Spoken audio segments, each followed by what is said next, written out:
International aid organizations say they have still not been able to deliver shelter materials into Gaza, despite Israeli authorities announcing last weekend that restrictions on such supplies have been lifted.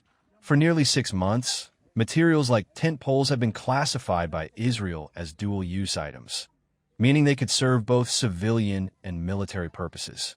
Although Israel now says those restrictions have been eased, several aid groups report that key supplies are still being blocked by bureaucratic obstacles.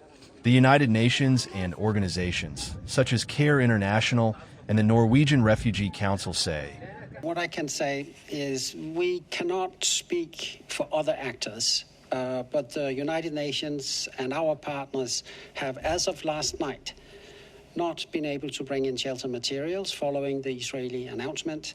There's a set of impediments that still need to be addressed, including Israeli customs clearance." How possibly this could get worse? It has already gotten worse. As you know, shelter has been banned entry for about 5 months. And in that period, over 700,000 people have been displaced or redisplaced. What very often happens is that they have to leave their tents. They may have been provided with a tent, and then they're displaced again, and they have no possibility of taking a tent with them. So there are lots of things that are very challenging with these repeat displacement when you are trying to respond to people where they are, because they get displaced over and over and over again.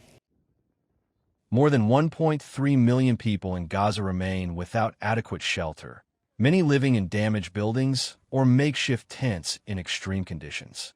Israel has said it will allow the entry of shelter materials through the Kerem Shalom crossing, pending security inspections. However, aid agencies report no significant progress on the ground and warn that further delays could put more lives at risk.